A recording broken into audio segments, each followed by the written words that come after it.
छत्तीसगढ़ में सरकारी कर्मचारियों से जुड़ी एक बहुत बड़ी खबर है। बिना सूचना के 1 महीने तक गायब रहने पर होगी कड़ी कार्रवाई।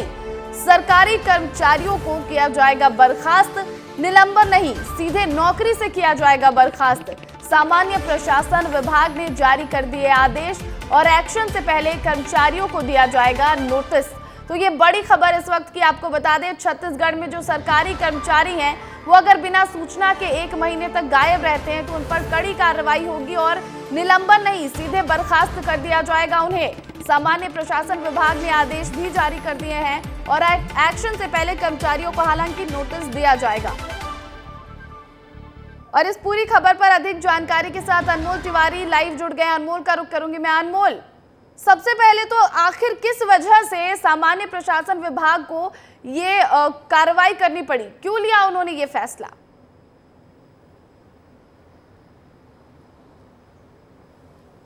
देखिए प्रतिज्ञा, वजह साफ है क्योंकि आए दिन ये देखा जाता था कि जो अधिकारी रहते हैं या कर्मचारी रहते हैं वो अनुपस्थित रहते थे, वो भी बिन बताए।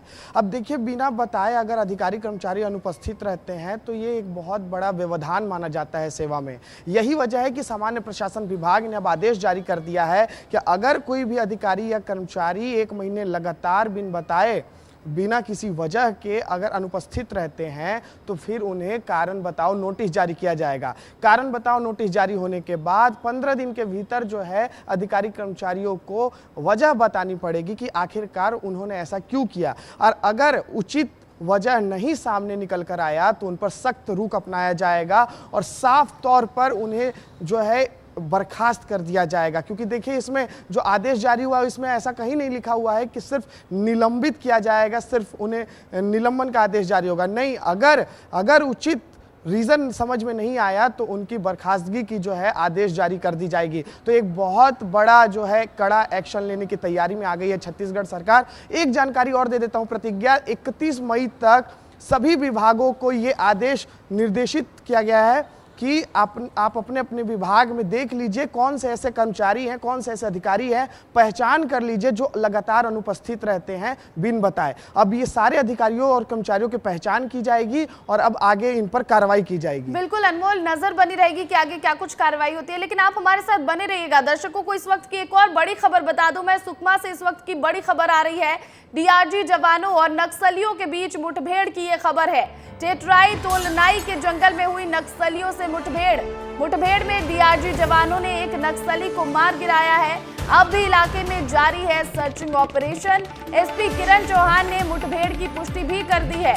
तो ये बड़ी खबर आपको बता दें, लगातार नक्सलियों पर नकेल कसने की कोशिश हो रही है और ऐसे में एक और ऑपरेशन, एक और मुठभेड़ जवानों और नक्सलियों के बीच सुकमा में हुआ है और टेटराई तोलनाई के जंगल में नक्सलियों से मुठभेड़ हुई। इस मुठभेड़ में एक नक्सली को मार गिराया गया और इलाके में हालांकि सर्चिंग ऑपरेशन अभी भी जारी है। और इस खबर पर अधिक जानकारी के साथ शहनवाज हमारे साथ लाइव जुड़ गए हैं। शहनवाज का रुख करूंगी। शहनवाज, जिस तरह से लगातार प्रशासन कड़ा रुख अपना रही है, लाल आतंक को खत्म करने की कोशिश हो रही है, ऐसे में एक और ये खबर निकलकर सामने आती है, लेकिन अभी क्या कुछ अपडेट? बिल्कुल बता दें, पिछले 40 सालों से लगातार जो है नक्सलियों को दंश झेल रहा है बस्तर और खास सुकमा। आज जो है सुरक्षा बल के जो जवान हैं लगातार नक्सली खात्मे के लिए, लाल आतंक के खात्मे के लिए डटे हुए हैं।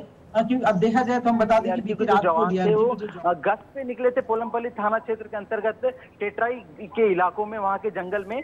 तो उसके बाद जब रात को सर्चिंग के लिए निकले थे तो सुबह नक्सलियों ने पुलिस जवानों के ऊपर हमला कर दिया। हमले में सुरक्षा बल के जवानों ने भी ताबड़तोड़ फायरिंग की, जिसमें एक नक्सली मारे जाने की पुष्टि हुई है। लगातार इलाके में सर्चिंग अभियान जारी है। सर्चिंग अभियान जारी के बाद जो नक्सली का शव बरामद हुआ है उसका नाम भूंगा बताया जा रहा है, जिसपे लगभग 2 लाख से अधिक रुपए का इनाम भी घोषित था। यानी आपको बता दें कि सुकमा जिले में लगातार पुलिस जो है एक्शन मोड पे नजर आ रही है, सुरक्षा बल के जवान एक्शन मोड पे नजर आ रहे हैं और अंदरूनी इलाकों में लगातार गश्त जारी है, सर्चिंग जारी है। लगातार नक्सलियों से लोहा लेने के लिए डीआरजी की टीम तैनात है, सीआरपीएफ की टीम तैनात है। और खास बात यह है कि जो कल आज मुठभेड़ हुआ है, उस मुठभेड़ में डीआरजी की महिला कमांडो भी शामिल थी। यानी पुरुष और महिला सभी एक साथ सुरक्षा बल के जो जवान हैं जंगल की ओर निकल रहे हैं और नक्सलियों से लगातार लोहा ले रहे हैं और नक्सलियों के मार गिरा रहे हैं। देखने को लगातार मिल रहा है कि जिस हिसाब से नक्सली जो है मुठभेड़ को लेकर काफी खौफ में आ गए हैं, नक्सली अपने इलाकों से दूर चले गए हैं, इसलिए सुकमा जिला में देखा जा रहा है कि बिल्कुल बिल्कुल शहनवाज, कहीं ना कहीं लाल आतंक के खात्मे के लिए जो ये कार्रवाई हो रही है इससे नक्सली में डर जरूर है और इसीलिए कई ऐसे नक्सली हैं जो खुद ही आकर आत्मसमर्पण कर रहे हैं। अब देखना होगा कि सर्चिंग ऑपरेशन के दौरान क्या कुछ जवानों को हाथ लगता है। फिलहाल बहुत बहुत शुक्रिया शहनवाज तमाम जानकारी के लिए। अब बात अगली खबर की कर लेते हैं। मतगणना के लिए रायपुर में प्रशासन की तैयारी शुरू हो गई है। रायपुर जिले के हर विधानसभा हॉल में लगेंगे 14 टेबल। मतगणना में 60 कर्मचारियों की लगेगी ड्यूटी। कर्मचारियों को ड्यूटी के लिए दिया जा रहा है प्रशिक्षण। प्रशासन ने सुरक्षा के पुख्ता इंतजाम भी कर लिए हैं। 1000 जवानों की निगरानी में मतगणना होगी। 4 जून को सुबह 8 बजे डाक मतपत्रों की गिनती होगी। सुबह 8:30 बजे ईवीएम से वोटों की गिनती होगी शुरू।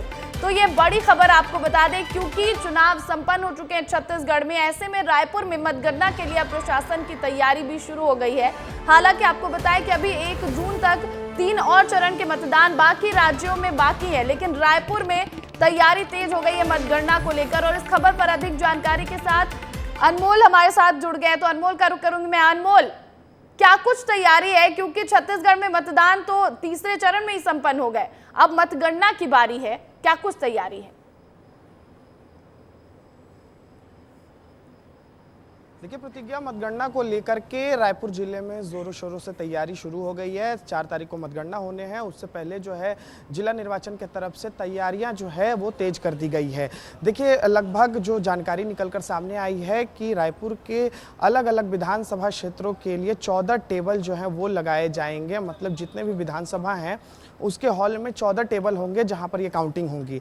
लगभग 60 के लगभग जो अधिकारी हैं वो मतगणना में शामिल होंगे। और साथ ही अगर सुरक्षा व्यवस्था की बात कर ले तो 1000 के आसपास जो जवान हैं वो मतगणना केंद्र के मौजूद रहेंगे मतगणना केंद्र में। तो इस तरीके से देखिए सुरक्षा के लिहाज से बात कर ले, चाहे मतगणना में काउंटिंग के लिहाज से बात कर ले, तमाम जो तैयारियां हैं वो पूरी कर ली गई है। ट्रेनिंग भी देखिए अब शुरू हो गई है। 20 तारीख को जो है स्पेशल जो है ट्रेनिंग दी जाएगी। जो मतदान कर्मी हैं जो मतगणना के दिन इसमें प्रक्रिया में शामिल होंगे, स्पेशल ट्रेनर जो है मास्टर ट्रेनर, उनके द्वारा ट्रेनिंग दी जाएगी। तो ये तमाम पहलू हैं जिसे जिला निर्वाचन आयोग की तरफ से कवर किया जा रहा है, ताकि मतगणना के दिन कोई गड़बड़ी ना हो, कोई भी जो है समस्या ना आए और मतगणना जो है सुचारू रूप से व्यवस्थित ढंग से मतगणना बहुत ही सफलतापूर्वक संपन्न हो। बिल्कुल अनमोल, ये तैयारी तो निर्वाचन आयोग की है, लेकिन पार्टियों ने जो समीक्षा की है उसकी तुलना में क्या कुछ रिजल्ट आता है, इस पर भी जरूर हमारी नजर होगी। फिलहाल बहुत बहुत शुक्रिया अनमोल तमाम जानकारी के लिए।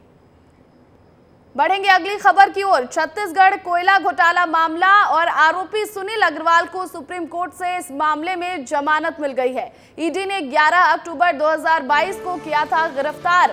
500 करोड़ से ज्यादा के घोटाले में गिरफ्तार किया गया था, लेकिन अब जमानत मिल गई है। आरोपी सुनील अग्रवाल को सुप्रीम कोर्ट से छत्तीसगढ़ कोयला घोटाला से जुड़ा यह पूरा मामला और ईडी ने 11 अक्टूबर 2022 को गिरफ्तार किया था। 500 करोड़ से ज्यादा घोटाले का ये मामला था, इसमें गिरफ्तारी हुई, लेकिन सुप्रीम कोर्ट से अब जमानत मिल गई है।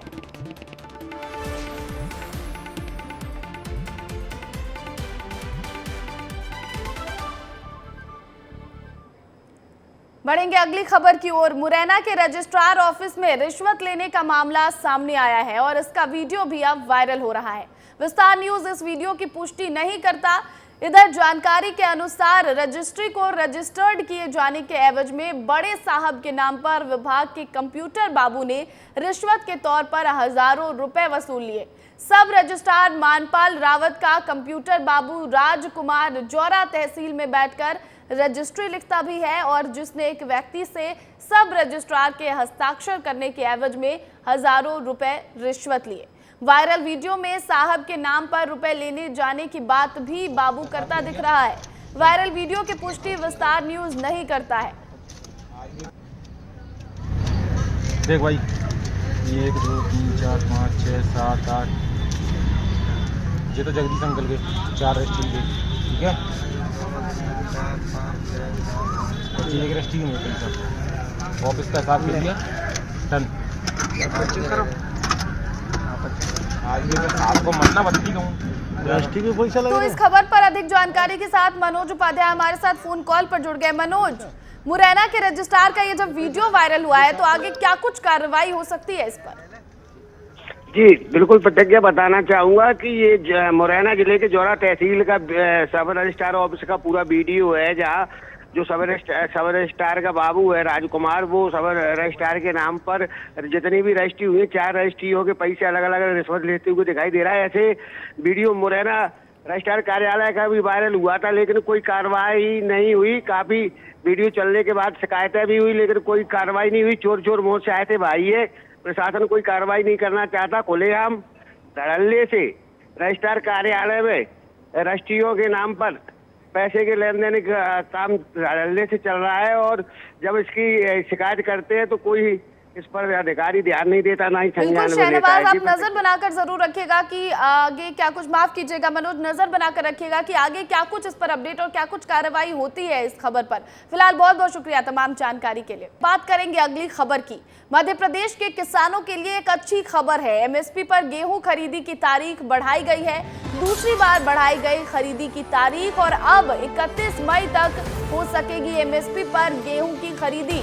ओलावृष्टि और बारिश की वजह से कई किसान चिंतित हो रहे थे और खाद्य नागरिक आपूर्ति विभाग ने सभी कलेक्टरों को निर्देश दे दिए हैं। तो ये बड़ी खबर और खुशखबरी है किसानों के लिए, एक अच्छी खबर मध्य प्रदेश के किसानों के लिए।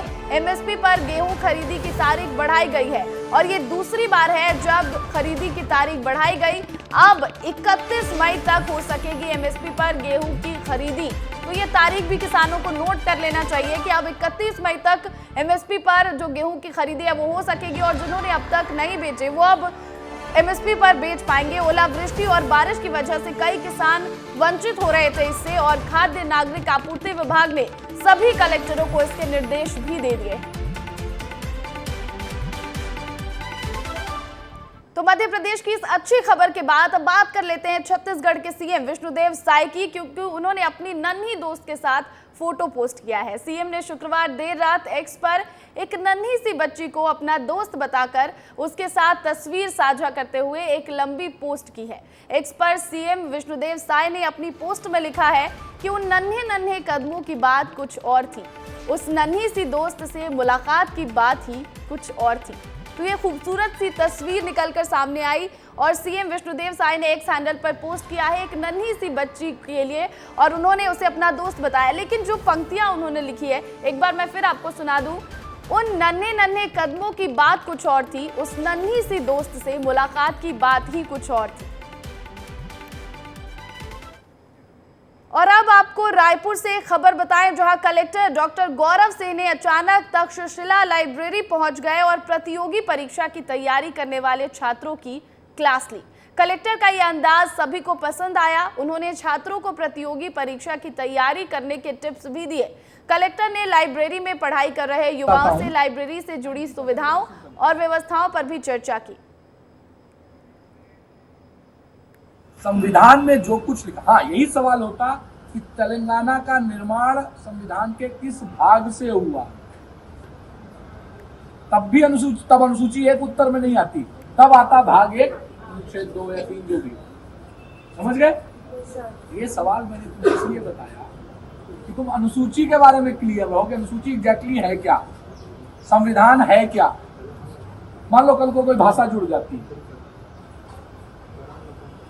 मान लो कोई भाषा को राज्य उसमें जोड़ लेते हैं जो भाषाओं की सूची है, और उसने पूछा कि एक भाषा और जोड़ दी गई है, संविधान के किस भाग पे असर पड़ा, आपने जोड़ लिख दिया अनुच्छेद 368, संविधान संशोधन के बाद जोड़ा गया। और रायपुर के बाद आपको लिए चलते हैं दिल्ली, क्योंकि उत्तर पूर्वी दिल्ली से कांग्रेस प्रत्याशी कन्हैया कुमार के साथ चुनाव प्रचार के दौरान 2 युवकों ने मारपीट की है। इस दौरान कन्हैया के समर्थकों ने दोनों युवकों को पकड़ लिया और जमकर धुनाई कर दी। उत्तर पूर्वी दिल्ली के करतार नगर में कन्हैया कुमार को माला पहनाने के बहाने आए कुछ लोगों ने हमला कर दिया और इस दौरान आम आदमी पार्टी की महिला निगम पार्षद के साथ भी बदसलूकी की गई। महिला निगम पार्षद ने पुलिस में इसकी शिकायत भी दे दी है। तो कन्हैया कुमार उत्तर पूर्वी दिल्ली से कांग्रेस के प्रत्याशी हैं और उनके साथ मारपीट की ये घटना सामने आई है। अगली खबर आपको सीहोर से बता दें। सीहोर के सलकनपुर में सीढ़ी मार्ग पर बनी दुकानों में भीषण आग लग गई। आग इतनी भीषण थी कि दूर से आग की लपटें देखी जा सकती थी। आग लगी देख दुकानदारों और श्रद्धालुओं में अफरा तफरी मच गई और आग को देखकर लोगों ने फौरन फायर ब्रिगेड को उसकी खबर दी, जिसके बाद फायर ब्रिगेड ने गाड़ियां मौके पर पहुंची और कड़ी मशक्कत के बाद आग पर काबू पाया गया। हालांकि आग कैसे लगी इसका पता नहीं चल पाया है। तो सीहोर के सलकनपुर में सीढ़ी मार्ग पर बनी दुकानों में शुक्रवार देर रात भीषण आग लगी। मध्य प्रदेश के संस्कृति, पर्यटन, धार्मिक न्यास एवं धर्मस्व मंत्री धर्मेंद्र सिंह लोधी ने एक्स पर पोस्ट कर इस हादसे पर दुख जताया है। मंत्री धर्मेंद्र लोधी ने एक्स पर लिखा है कि आग पर काबू पा लिया गया है। मां से सभी के सकुशल होने की प्रार्थना है। तो मंत्री ने ये ट्वीट किया है धर्मेंद्र लोधी ने, और उन्होंने कहा कि आग पर काबू पा लिया गया और मां से सभी के सकुशल होने की प्रार्थना भी उन्होंने की है।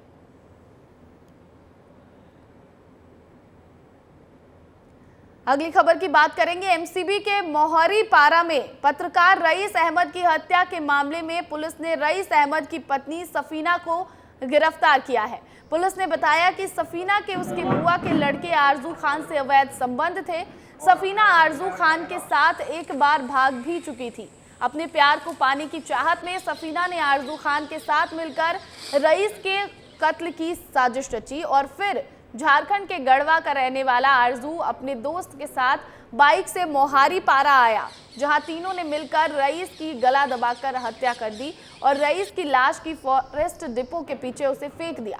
वहीं पुलिस सफीना के आशिक आरजू खान और उसके दोस्त को जल्द गिरफ्तार करने की बात कह रही है।